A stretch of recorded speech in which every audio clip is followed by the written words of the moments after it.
Hi hello नमस्कार, मी काजल तुमच्या सगळ्यांचं स्वागत करते माझ्या एका नवीन ब्लॉगमध्ये. तर आता माझी आंघोळ झाली, 9:30 वाजले. तर आज जरा जास्त लवकर आंघोळ केली. मला जायचं आहे, तुम्हाला माहीत आहे मला हॉस्पिटलला जायचं आहे, मेडिकलमध्ये तिकडे जायचं आहे. तर सोनूला हां तर सोनूला पण आंघोळ घातली. आता चाललो आता वरच्या घरी, थोडासा मेकअप बिकअप करतो आणि जाऊन येतो. ही टिकली जातच नाही बरं का. मी इथं आल्यापासून ही टिकली लावते की नाही, तर ही टिकली आंघोळ करताना पण पडत नाही. जास्त गोंद आहे त्याला. तर चला आता जाते. मला चपाती बनवायच्या, त्यासाठी आधी दळण दळायचं आहे. तर बघू, आधी दळण डाळ टाकते, मग माझं आवरते. होय, आता फक्त भातच बनवला आहे. लाईट घोटाळा करते, त्यामुळे चक्की असून सुद्धा हा प्रॉब्लेम आहे. तसं मी तोंड वगैरे पण पुसलेलं नाही, असंच आहे माझं. तर चला आता जाऊया वरच्या घरी. कपडे धुवायचे येते, पण ते आता नंतर येऊन नेते. तिथं आणून ठेवले कपडे. फिरायला चालले मी. तर आता सोनूचं आवरले आणि आज तिच्या 2 वेण्या घातलेले, कारण तिच्या केसांचा इतका बाजार होतोय का नाही बासच. आणि हातानं बाजूला पण सारत नाही. चांगले आलं तर पण आम्ही लब्बर आणलं नव्हतं, त्यामुळे हे पैशांच्या लब्बराचं काम चालू आहे. बघ मागं फिर, छान दिसते ते अशाच वेण्या. उभं राहा ना, अशाच वेण्या छान दिसतात. माझ्याकडे बघ. तर चला त्याला जेवायला देते. हा बसलाय आता टी व्ही बघत, अजून आंघोळ करायची आहे त्याला.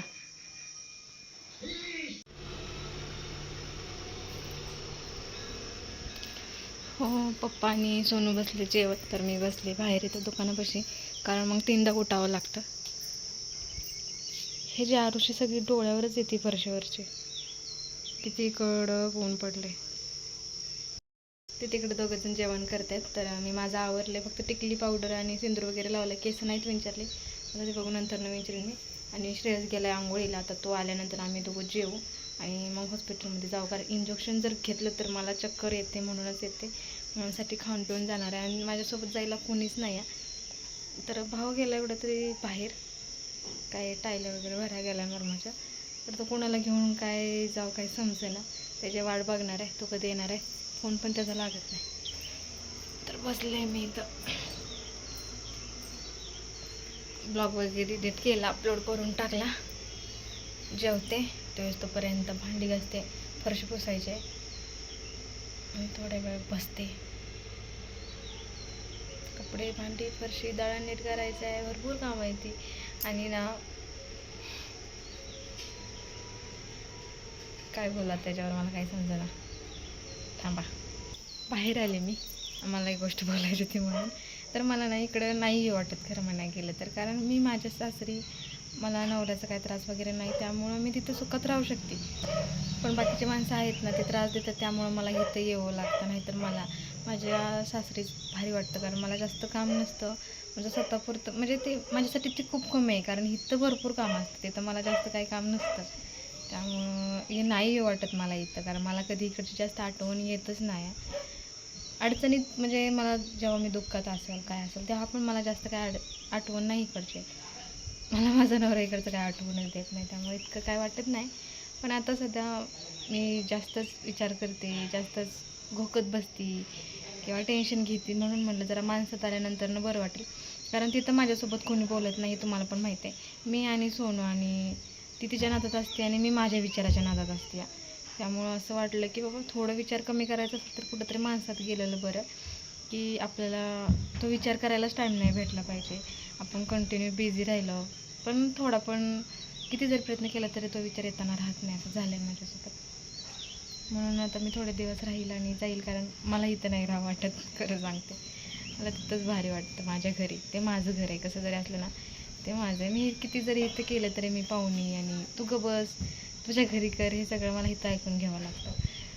म्हणजे माझं इथं काही चालतच नाही, असं मला तरी चालेल. जेवले आणि थोडंसं आम्ही गेम खेळला आणि कपडे धुतली. अर्धी कपडे धुतले, त्या तिघांची धुतली आणि आमच्या तिघींची राहिली होती, कारण त्यांनी तिकडच्या घरी आंघोळ केली आणि आम्ही तिघींनी इकडच्या घरी आंघोळ केलेली. तर आमचे कपडे इकडेच होते, त्यामुळे त्या तिघांची कपडे धुवून टाकली. आणि सोनूला थोडंसं घेऊन झोपलेले, म्हणजे त्याला घेऊन पडले थोडंसं मोबाईल बघत, तर तिथंच माझी झोप लागली. उठून बघते तर असं टिपकायला लागले. त्यामुळे आता इकडचे कपडे घेऊन जायला आले. कपडे धुवायचे येते, फरशी पुसायची म्हणली होती तर ती पण राहिली अजून. तर चला आता इकडचे भांडी वगैरे गोळा केली, कारण वारं सुटलं तर वाऱ्यानं जाईल. इकडं कोण फिरकणार नाही बघायला. कपडे घेते आणि जाते. आता आळस गेला आहे सगळा अंगात, पण पर्याय नाही. आता कुठले पाहिजे आमचे तिघींचेच राहिलेत पण गरजेचं आहे. तर लागलाय पाऊस यायला.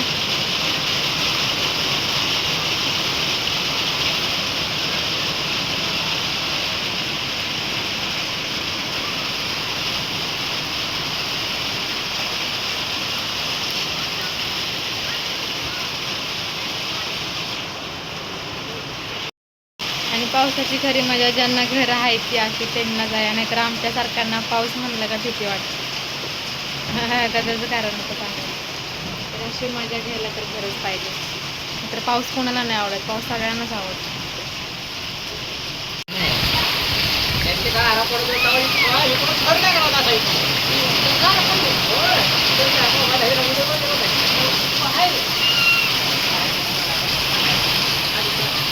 नाही डिलेट झाले.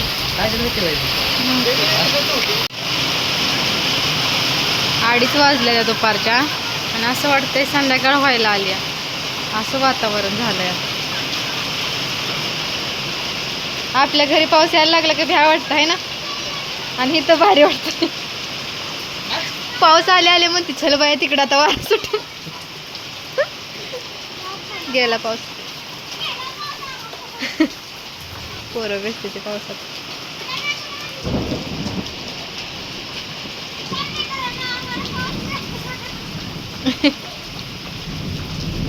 तिकडं जोरात चाललंय ना बघ डोंगरावर. डोंगर दिसतच नाही. बघ बघ मी कॅमेरा पोचला नाही तरी कसलं मस्त दिसतंय. तुझ्या मोबाईल मध्ये एक व्हिडिओ काढून मला पाठव. पाऊस पडला ना आपल्याला काही खाण्याची इच्छा होणार नाही असं तर कधी होतच नाही. तर खालच्या घरी आलेले आणि भात करून नेलाय भावानं पुढं. आता मी मिरच्या घेऊन जाते, मिरच्या तळल्या का. तर चला, हे एकट्यानं सगळे असं करायचं म्हणलं ना मिरच्या सगळ्या पडतील खाली.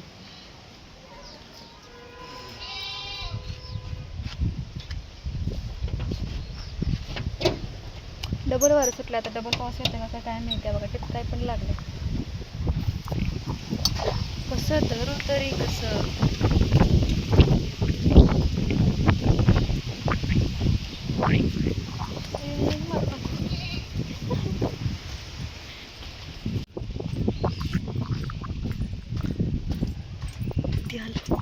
तेल तेल सांडायचं. वाट बघत बसली ती माझी कधी शेती. मी मिरच्या घेऊन नाचत आली मी.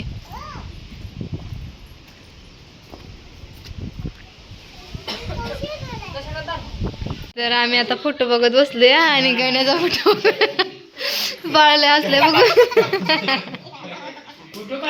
गण्याचा फोटो बघितलाय आणि बाळाला लय हसाय आलंय. पंढरपुरात म्हातारी पण गण्याचं पटो.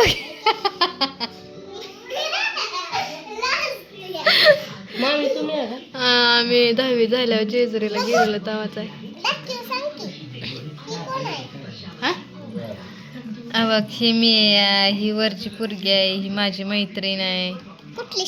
हो, ही सायली मम्मी प्रियांका मावशीची आजी आहे.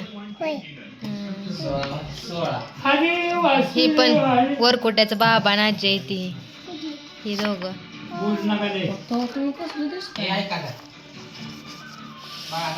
हा बघ ही पण बाबाचं इथं बाबाचं दुकान आहे.